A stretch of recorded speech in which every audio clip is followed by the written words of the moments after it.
hope this is going to be a lot of fun. This is going to be a little bit different tonight because this evening we're going to continue our discussion on the challenges facing our region and our young nation in the early 19th century.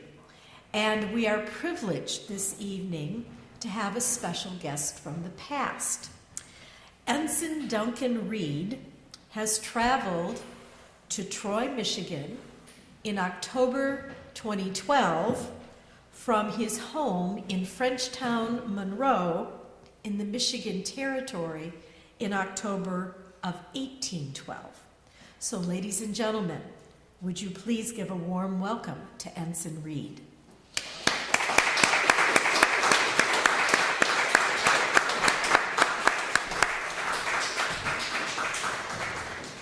Good evening, Ensign. Come and have a seat, sir. Good evening. I should have covered. I'm indoors. Oh, that's fine. You're just fine. Now, sir, you've traveled a long way. Can I offer you some refreshment, some water or tea or something? Well, I haven't had my ration of whiskey or rum yet today. Oh. We get a gill of that every day. It's one of the benefits of being in the military. All right, one moment, sir.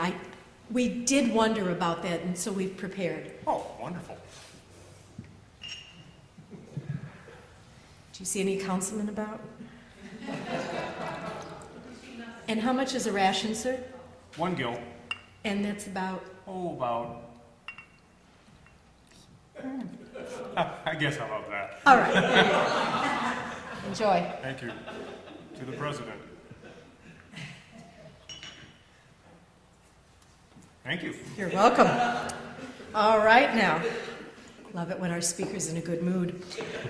Ensign, I understand that your home is in Frenchtown. That's about what, 40 miles from here? That would be about correct, yes. And how long did it take you to get here? It normally takes, well, on a standard march from Frenchtown to the Fort of Detroit is about 3 days, so. Okay. And can you tell us a little bit about yourself and your life in Frenchtown? Okay, well, my name is Duncan Reed. I am an ensign in Hubert Lacroix's company of the 2nd Territorial Regiment of Michigan. I have lived there for quite a long time. The town is called Frenchtown. It really doesn't have a real name. It's along the River Raisin, south of Detroit, north of the Bay of Maumee. It's called Frenchtown because 80% of the population is French. Now, I happen to be of Scottish descent, but a lot of us people who are Scottish or born in the territory or Upper Canada married one of those fine ladies from Frenchtown, and so we live there now, and that is my case too. I see. And so you were born in Frenchtown, or can you tell me where you came I from? was born in Quebec. In Quebec. Oh. But at the time, this was all British territory. So. And what is your occupation in Frenchtown? In Frenchtown, I am mostly a farmer and a fur trader. Okay. What do you grow? Well, we grow mostly subsistence type crops. There wheat and corn and rye and lots of fruit. It's a very good area for fruit, thus the name, the River Raisin. But that's mostly just to tide us over. And then more income comes from trading? More income comes from trading. That is the main thing. We are very close to the Potawatomi tribe, and they come to us for lots of trading because they have become fairly dependent on American manufactured goods. Since they don't have the ability to manufacture metal items themselves, they like to come to us, get them, plus wool blankets, which they tend to unravel and use it to thread their own things, and fire starters. Files are very popular because they bend those into all types of different shapes, etc. Plus red vermilion and trinkets and glass beads are extremely popular. I see. Now, we've had kind of a difficult summer here. We had a very mild spring. We had 70-degree temperatures in March. Wow. And our fruit trees blossomed, and then we had a hard frost. So we're rather depleted. I tried to buy apples last week and couldn't find any in the store, no cider. Well, we are actually having something similar, except it's just the opposite. We've had a very cold and wet spring, and so the crops are not not flourishing at all this year, which has compounded the problem because there were so many different tribes moving in and out of the area, and all this conflict going on between Britain and the United States, and food has become very scarce. Okay. Tell me, do you have a family? Yes, I do. I've been married to Miss Suzanne Cote, to my pleasure, for over 30 years. And we have some children, and they've all grown up and done well, thank goodness. That's more because of her than me, but... I understand. Now, you're in the militia. Yes. Tell us about your militia, and why did you join?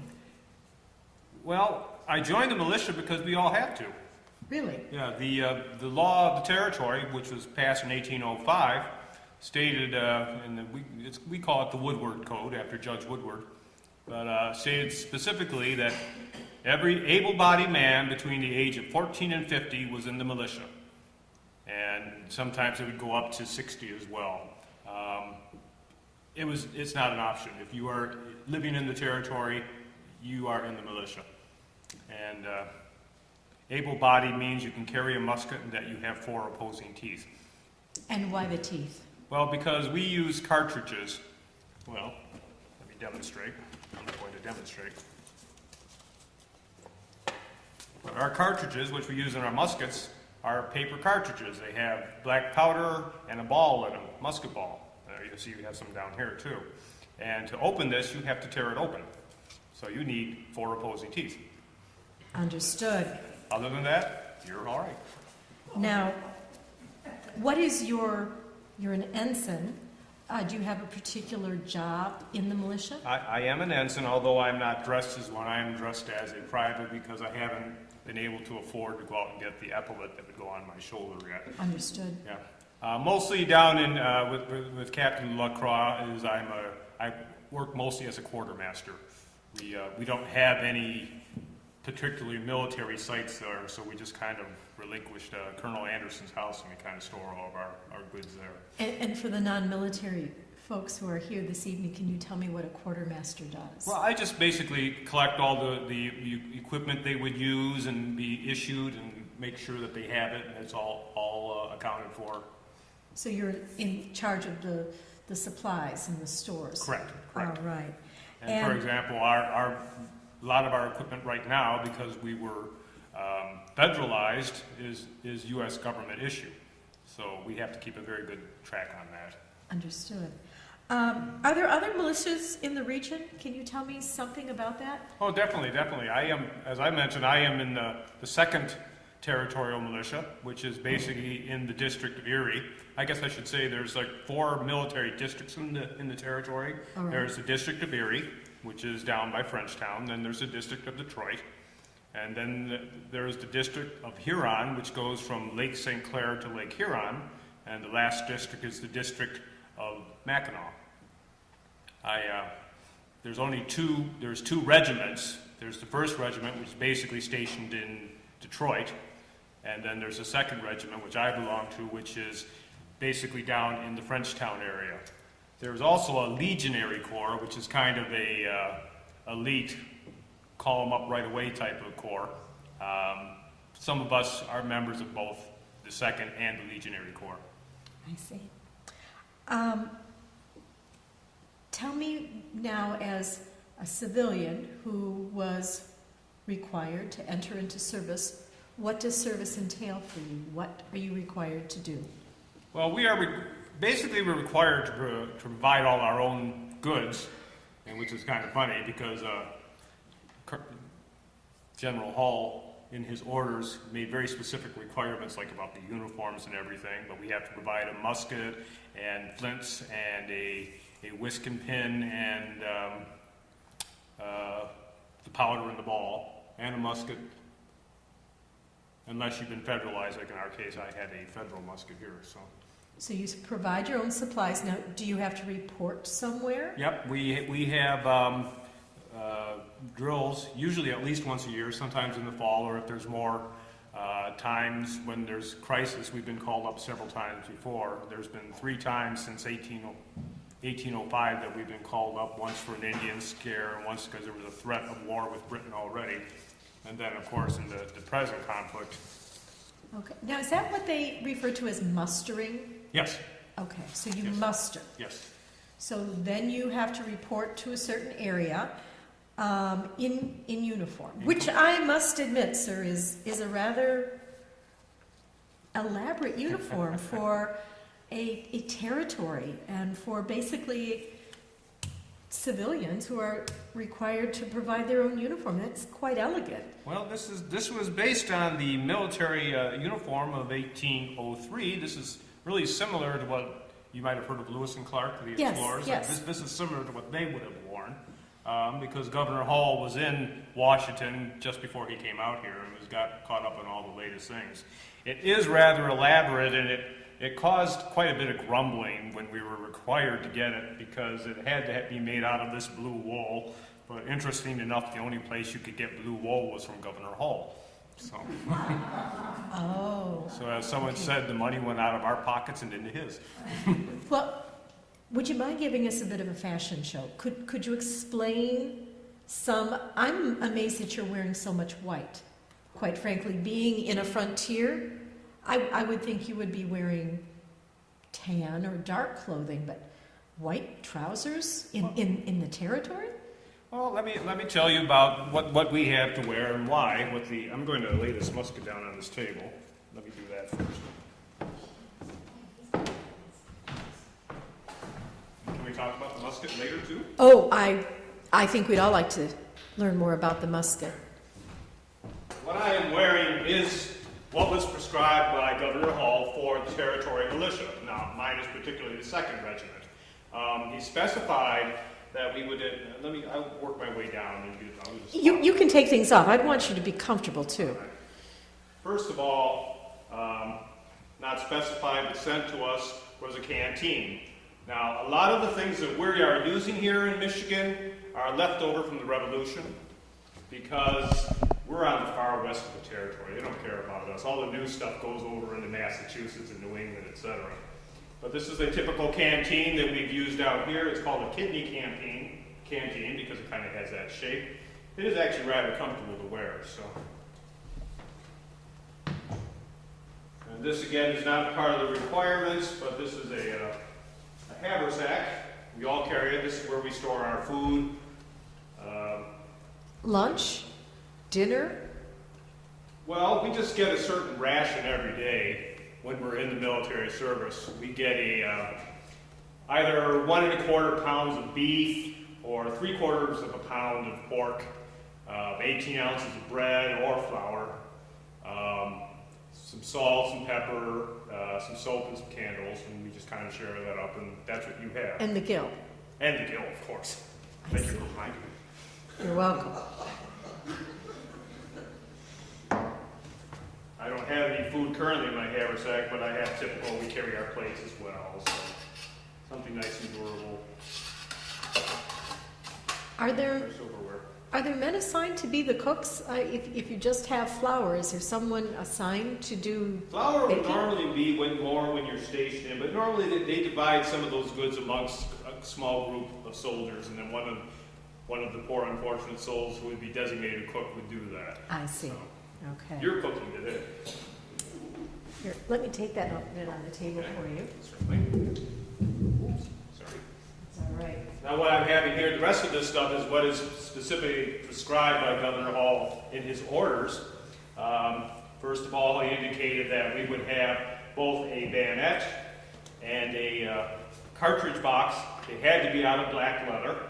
These are, even though out east they were using buff leather, as they call them.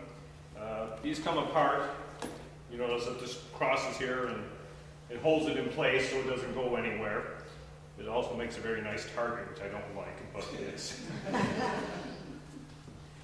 This is a typical cartridge box that we were issued. Cartridge boxes are designed to hold cartridges. Doesn't that make sense? They're fairly small. They are bored out so we can fit the cartridges in here. They have spaces underneath where there's a little tin in here where you store, as we said, you have to carry your own flints, so we have extra flints in here. And we have a screwdriver and oil, and you can store extra cartridges in there as well, so you have easy access here. This again is kind of a leftover of the Revolutionary times, and from the War of Independence. We were also supposed to provide a whisk and a pin, which I am wearing on the uniform right now. This is for cleaning and allowing the musket to be maintained while you're in the field, because black powder, which is what we have to shoot, because that's the only thing we have, is very dirty and it fouls very quickly, and if you don't clean things out, you're going to have no ability to shoot in a short period of time. Certainly. We were also specified that we had to have a bayonet. And I'll talk about that with the cartridge more. The uniform itself was prescribed specifically by Governor Hall. It had to be close fitting at the chest, and it's kind of reminiscent of the independence things. Fall to the knees. You had to have white buttons, as they call it, and the turnovers were all done in white for the 2nd Regiment. For the 1st Regiment, they were done in red. We were also specified that we had to have a round hat, which is this is. I had to go. 2nd Regiment had a white feather. The 1st Regiment had a black feather tipped in red.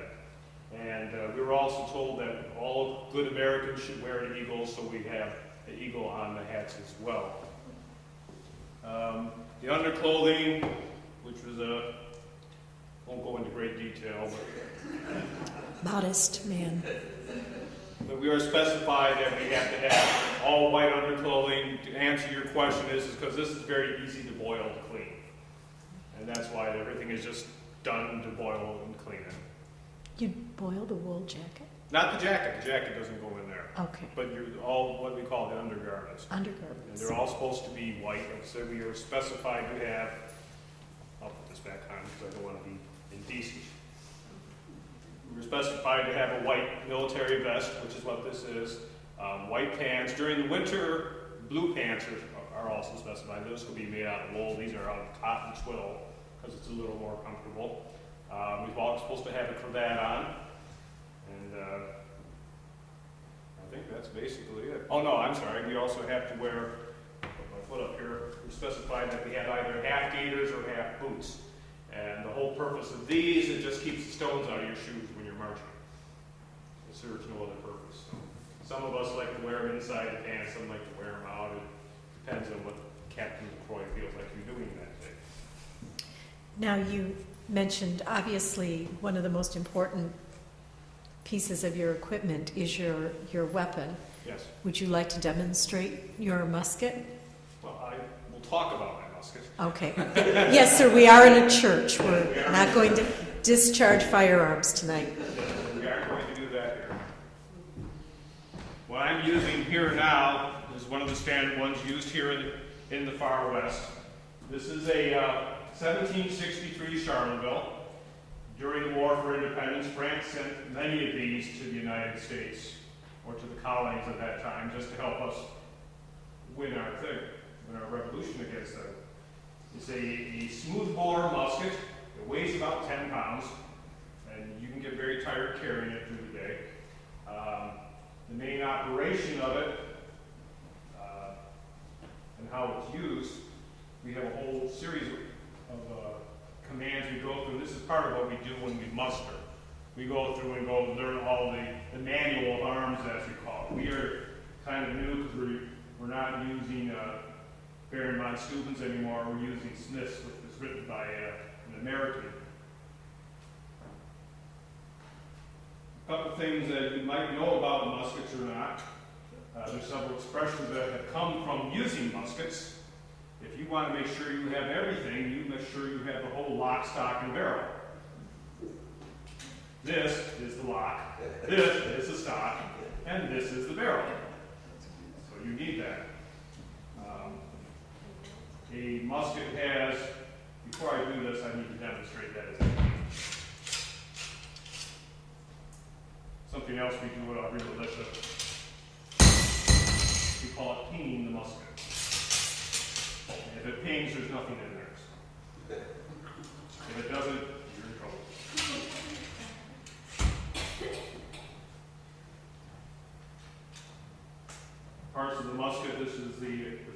this is what happens here when you fire this, is that we will take the black powder, as I mentioned, rip off the end of the cartridge. We pour a little bit into this part of the pan here. Okay, can you see that there? And right inside here, you probably can't see it if you want to look afterwards, there's a little touch hole pin. And what happens is when you fire this, it ignites, it hits the prison, sets off the spark, it ignites the black powder, and then we'll ignite whatever powder and ball are in the muzzle. So the loading option, now we have a whole series to go step by step. Open pan, closed pan, handle cartridge, etc. But normally they just say prime and load. And to do that, you hold this down. First thing you do is you go with half cock. And you don't go off half cock. Because when you are, nothing happens. Full cock, it will work. Okay? So don't go off half cock. Okay? Go to half cock, you handle the cartridge, you rip it off, you pour a small portion in here, you close the prison. Now, this is called a prison stall. I'm putting it on here for safety's sake. Musket goes down, pour the powder and ball in here. You ram it down, as we said before.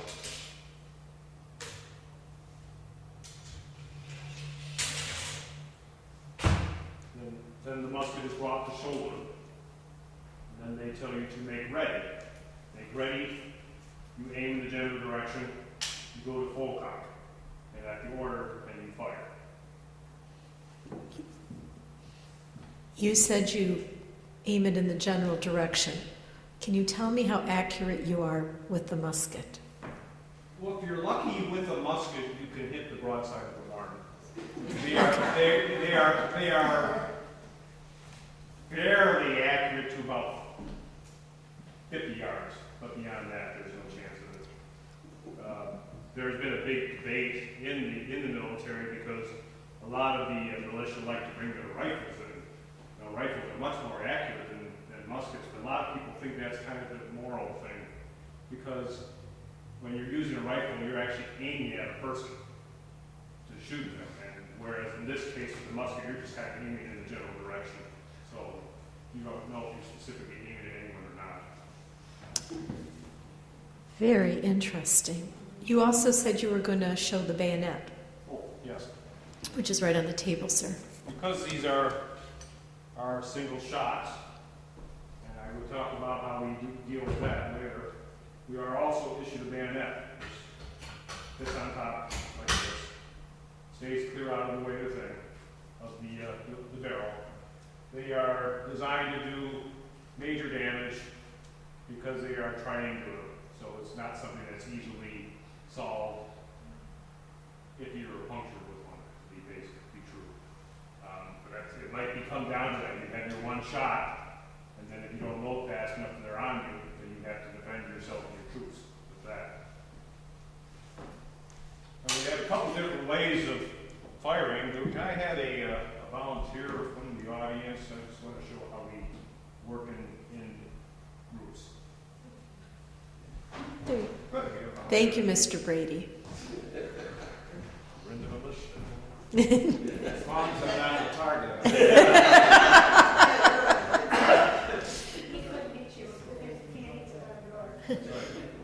Now, there's several different ways that we would work in escalon just so we can keep up a steady fire.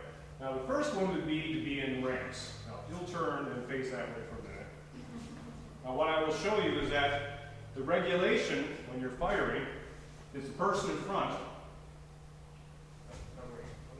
is going to have, it's going to be on this side, and you're going to have your elbow in the back of the person in front of you. Now, the reason you do that, this shoots off flame. If you don't do that, you're going to burn the person next to you. Okay? The other way of doing it, if you would kneel down, would be like this. Again, the whole point, to avoid burning the person next to you. Thank you. And the other thing is just stand there. Very often, we just stand like this, as close as can be. And and you just fire, and it's like a giant shotgun. And you can see how heavy that would be to carry that around. Oh, yes. There are several different ways of traveling with, thank you very much. Several different ways of traveling. We shoulder arms, which is one way. This is, if you're traveling any distance, they tell you to support, which is like this, which is much more comfortable for long distances. Or you can go and you can trail arms, which is like this, which is, works really good if you have bayonets on and you're walking through a lot of very treed areas. We've had that issue before.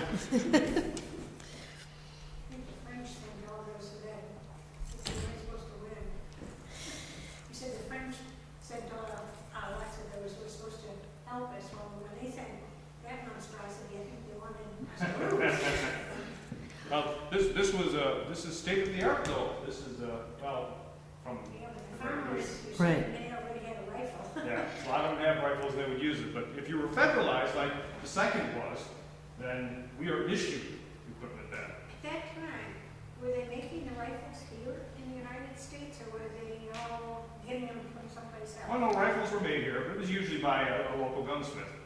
Okay. I know I have heard orders where they were ordering 500 rifles from a local gunsmith. Well, I know in the Civil War, like all in the What? East, in the Civil War, all in the East, we were making lots of guns. That's why the South really was trying to make their own toward the end.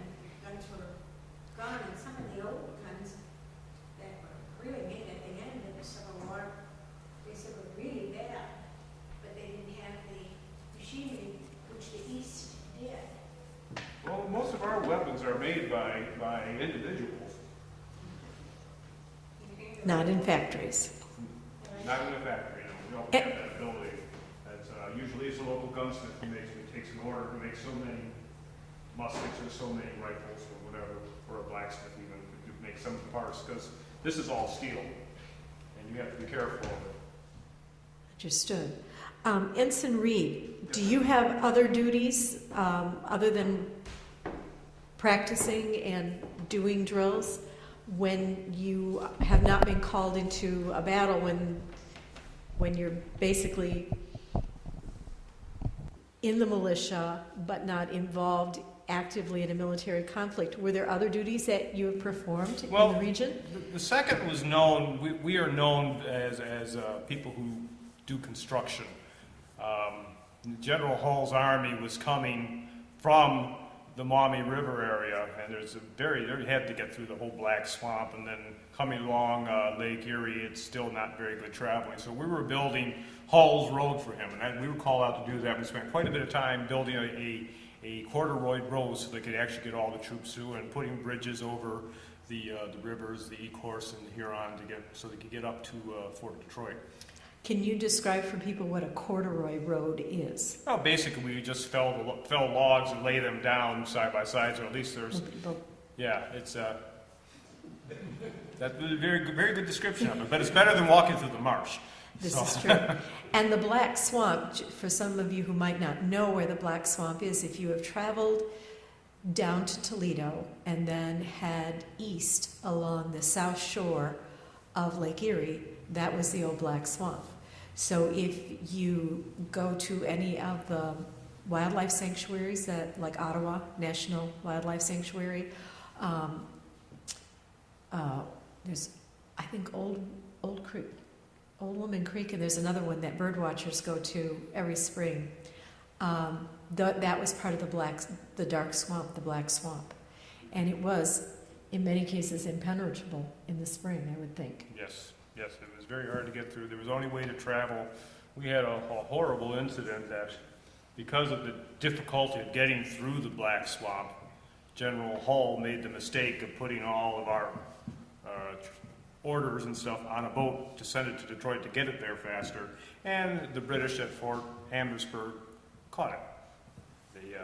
So they had all the information about all the troops that were coming through and all that. That was a horrible thing. But it was trying to avoid the swamp. And you bring up an important point, and that's something that we want to talk about this evening also. It's been a very difficult summer. Yes, it has. And tragic things have happened in Detroit. Would you elaborate on what happened during the summer of 1812 here in Detroit? Well, I'd be happy to. We, as we mentioned, Governor Hall, or General Hall, was bringing one of the armies up here. The plan was to cross into Canada and attack the fort at Amherstburg while other American troops were crossing over by Niagara, etc., and they were going to have like a movement. But, and so this is why we were building road for Hall's troops to come through. But this whole time this was going on, we were having huge issues because of the Native Americans in the area. The Indians were being coerced by the British to attack us, or whatever the case. So, for example, you asked what I did. One of the things I had to do very often was escort the mail to Detroit. It took 3 days to get there, and it was dangerous because between Frenchtown and Detroit, there wasn't anything on the American side, but Amherstburg was on the other side. And the Indians freely traveled back and forth because they didn't recognize our international boundaries. And besides, the British were still giving them presents and money and trying to entice them to side with the British. And so we had lots of conflict like this when they were coming in and threatening people who were traveling. I myself, twice going to Detroit, I was stopped. Once coming back from Detroit, there was a huge war party of Indians in Brownstown, which was one of the Wyandotte tribe's towns. And we couldn't get through. We had to go back to Detroit. Another time when I was taking the mail to Detroit, again at Brownstown, we were attacked and we had to retreat back to Frenchtown. And we lost several horses and one soldier disappeared. But it was just constant. It was like Skirmishes? Yes, skirmishes.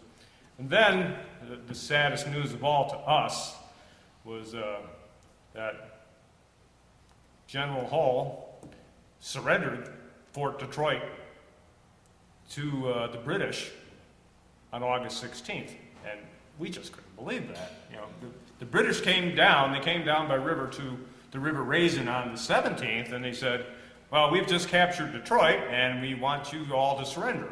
And we're going, "Yeah, this is a good story you're giving us. We're not going to do this." We had Captain Rush from the Ohio Militia had been at Frenchtown with a bunch of supplies to go to Detroit, but he hadn't been able to get through because of all these Indian raids going back and forth. So Captain Brush says, "Well, I'm not going to stick around and find out what happens." And he picked up with his militia and all the goods and headed back to Ohio. And then we come to find out that it was true. That General Hall had not just surrendered Detroit, he had surrendered all the territorial militia people as well. So we were now prisoners of war, for lack of a better word. But they offered us paroles, which basically said that we could not fight again until we were officially paroled. In other words, we get a piece of paper signed saying, you are paroled now. Usually that was done in exchange for somebody else being paroled. So right now you're not actively fighting? No, I'm not actively fighting right now. Have you been back home? Yes. It's been really horrible there because it's gotten worse with the Indian raids, again, looking for food. And now some of the Indians are coming down and are trying to tell us that we have to fight for the British now because it's now British territory. And we're saying we can't do that because we're paroled, and they're threatening us, and they're threatening our families and our wives. And they have burned down, for example, Colonel Anderson's house. They burned it down because they claimed it was a storehouse. They destroyed all his goods. And they have burned down crops. They have collected crops. And they keep telling us you have to give this to us. And we keep applying to the British commander to give us some relief, and that's of no use. And we keep applying to Judge Woodward as well because he's one of the few American government people who've actually stayed in the territory. Most of the rest of them, as soon as Hull surrendered, they left the territory. But Judge Woodward stayed? Judge Woodward has stayed, and we've been writing him quite a bit. Well, we talked about him at our last meeting, and we knew he had an odd personality, but that he seemed to be held in higher esteem because of his actions that summer. Yeah, well, he said to us, because we had addressed several petitions to him, that he was staying here until the government told him he couldn't, just because he could represent the people to the British. And he did, and they allowed him to stay in position. They gave him a position in their government, saying, well, we're just going to leave him and a lot of the lower officials in position. Will you go back home now and be with your wife? I feel like I have to. I have to go back and protect our property and my family. I am concerned about them because of all these raids going on. You mentioned Indians. Could you describe to us which tribes are involved? Well, the ones closest to us, like I said, there is a reserve for the Potawatomis, which is who we've been trading with, and we thought they were friendly with us. Then the Wyandots were north of us, but we've had several problems with them.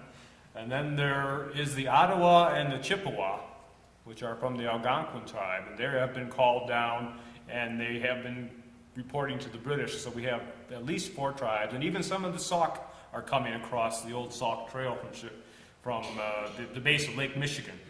And, Okay. Where we call Chicago. and they've been coming across because they're going to the fort at Amherstburg. Okay.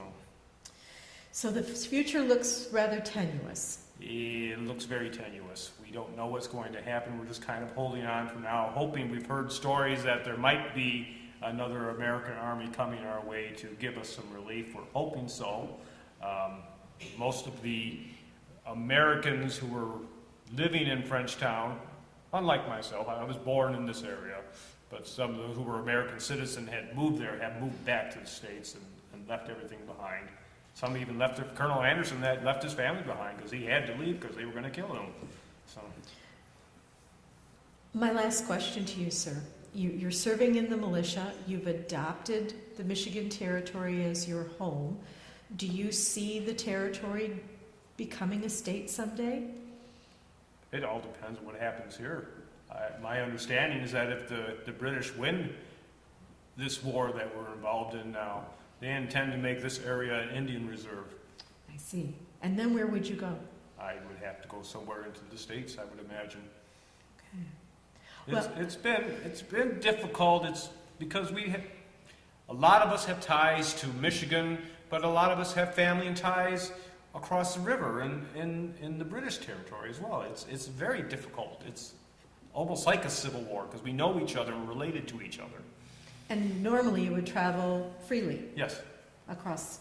Do you have a bateau, a canoe in Frenchtown? Do you have your own? I don't have one, but there are some available, yes. Okay. All right.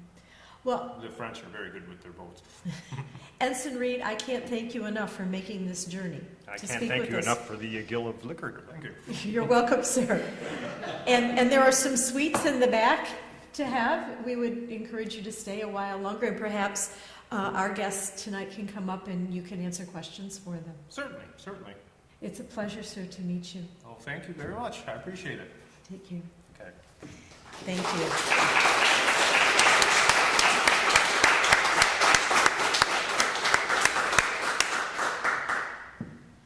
We'd love to answer your questions tonight, and I'd like to tell you a little bit more about Duncan Reed, aka Kevin Lindsey. I've had the pleasure of knowing Kevin for a long, long time.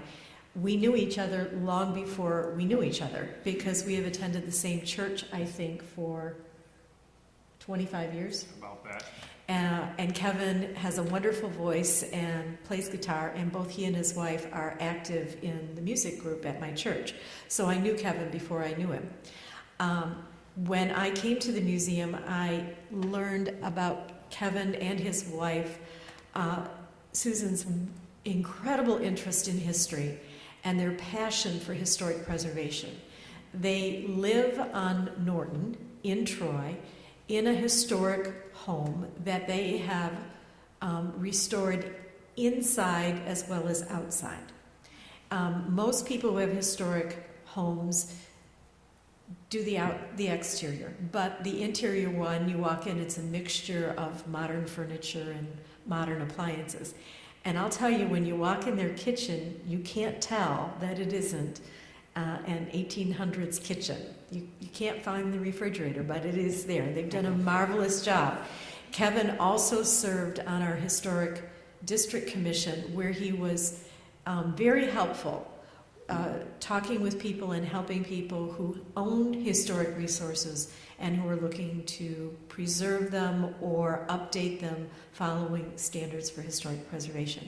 On top of that, Kevin is a walking encyclopedia of history, and when we sat down a couple weeks ago and talked about what we wanted to do this evening, I couldn't believe the resources that he brought out, and he was emailing me more information today. On top of that, Kevin also served on the Historical Commission, so I knew him in that role as one of the citizen advisory boards when the museum operated under the administration of the city of Troy. So we've done a lot together, and then he does have a real job, sort of. Kevin is an engineer with General Motors, so he has I shouldn't say a real job, he has a day job. But I think history and learning from the past is definitely not only his passion, but it is a family passion. His family has volunteered at the museum long before I got here. Their children were here, working in the garden and in costume and helping with events. And his wife Susan and their lovely daughter Lisa is here tonight. Lisa was here in the spring with her horses for our Civil War days. So they really do support the village, and we're very, very glad to have them here. Do any of you have any questions for Kevin, a.k.a. And by the way, Ensign Duncan Reed was a real person. This is a real human being. Kevin has researched him thoroughly. I think you took a little poetic license in the name of his wife. Yes, I did. I do not know what his wife's name is, but my wife's name is Susan, and she is French-Canadian. Their family name is Cote, so... It seemed to fit. Any questions? Yeah. That uniform you have on. Oh, you did. Yes. Susan is a quilter and an incredible seamstress. I take it when there are patterns that you can use when you get a picture. But I did do painstakingly, anything that you see is by hand. For example, Sides by she did machine. all of these All the buttonholes by hand, Right. and there's lots of Because I buttonholes wanted on it to here. look right, but yeah, there is a pattern. And I'm going to ask you to stand up for a second and turn around, because many of you probably didn't notice the tails. The tails are red. There's a pocket in the tails too. The little red, isn't it? Why would they put tail? That's, you know, I would have thought. And there's a in pocket that here, time, too. It would have been dress, you know. It was more still, tail. it was, he, How would they put a uniform? Governor Hall's, it was the standard uniform of this era, up to the War of 1812 when they started doing away with the tail. Up to this point, most uniforms still did have tails. And part of it might be for warmth or just because it was the style. But he specified that the tails had to be precisely to the knees. He was very specific about that, so. Now I have to ask you, because I've seen pictures of Kevin, and he's been in videos doing reenactments in the snow. How warm is the coat? And would a soldier or a member of the militia then wear a cape over it when it was really cold? When it is, because I am involved in the 2nd Territorial Militia Reenactment Group, supporting the River Raisin Battlefield, every January we have a commemoration down there. And as a matter of fact, this January will be the 200th anniversary of the Battle of the River Raisin. Now there's a field trip. Yeah. These coats are fairly warm. Most of us will put long johns on underneath them, but depending on the temperature. Now, some would wear, I have worn a greatcoat over it. There are some who wear blankets over their shoulders. You have to wear a scarf because your ears freeze. For some reason, these hats seem to channel the wind coming off the river right to your ears, and they want to fall off. Usually, it's fairly comfortable. You can have, usually it would have been mittens or cutaway gloves type things. Yeah, you wouldn't have worn them into the battle or anything. Right. But it is fairly warm, but it's wool because wool is very durable. And I say this, my wife still doesn't believe it, but it does breathe during the summer. It doesn't, you can get extremely warm in it, but it tends not to keep the sweat with you. You tend to radiate the heat off. It wicks the moisture away. And it was durable and long-lasting, which is why they used it and why Governor Hall made such a good profit at it. Yeah, Mary's got a question. Would this have been the uniform with the color variation that my great-great-great-uncle Grandpa Ludwig Kornman would have worn in the Revolution? No, this is changed from the times of the Revolution. One of the things that is different is now they are wearing, the collar has gone to become stand-up. This was something from the 1803 regulations. So that has changed. And I think some of I can't remember all the other details. It's the type of coat, the swallowtail coat they call it, is similar.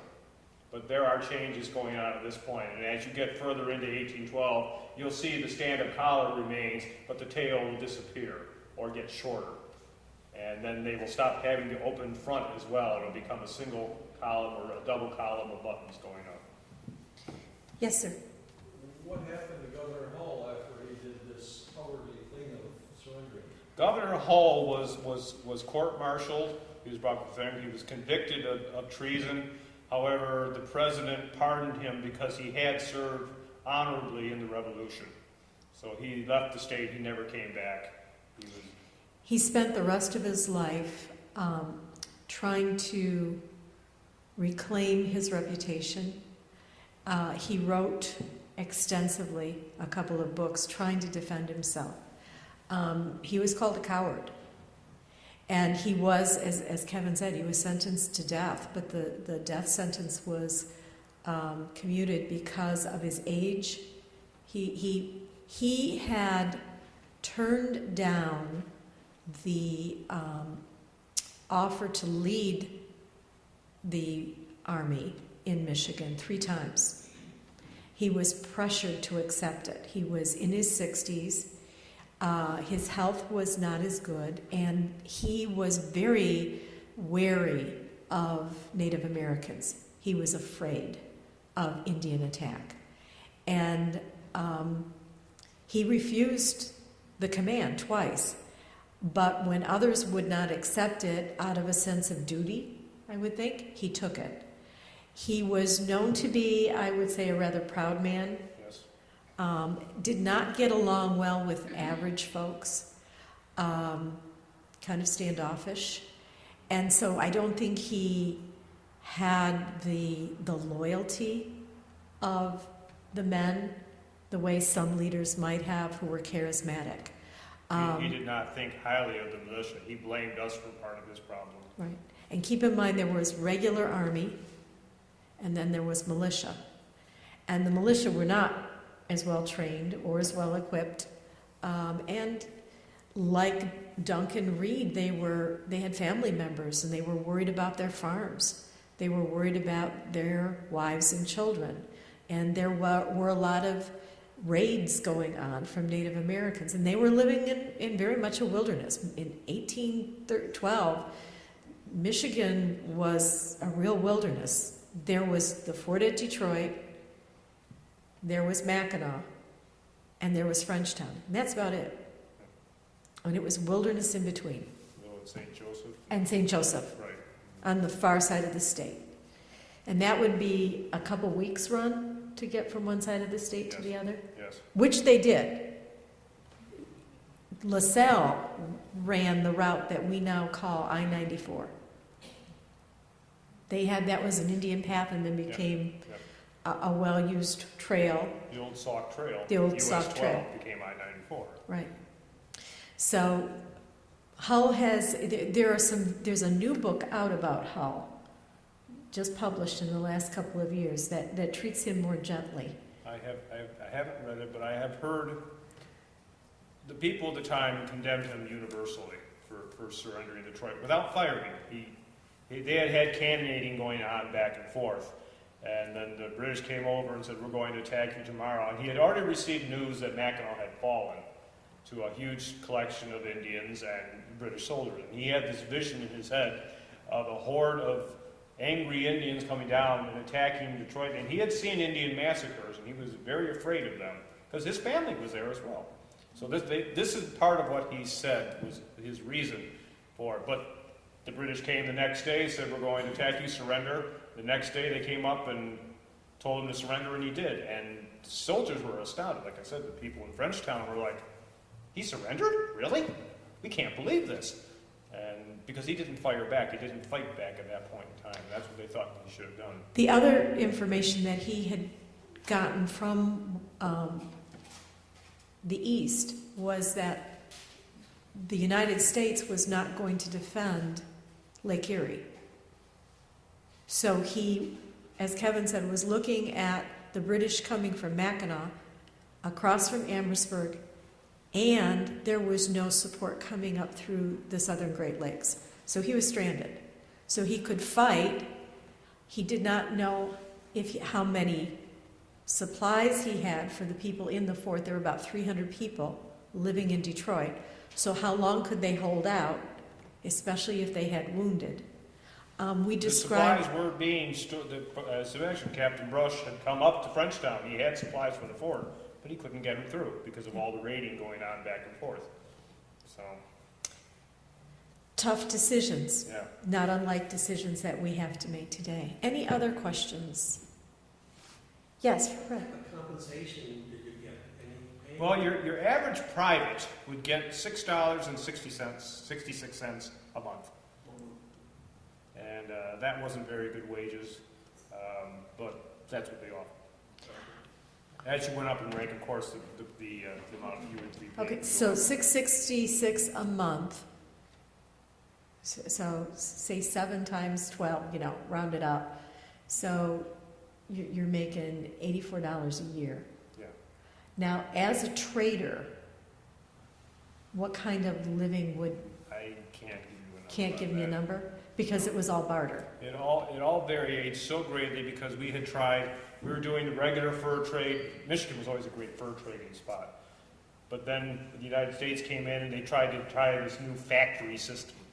And that had failed miserably. And so they were trying to go back to the other trade, but then the United States told Governor Hull to not give so much money to the Indians anymore because he thought it was too expensive. And so we had to cut down on the supplies that were being traded as well. So. Okay.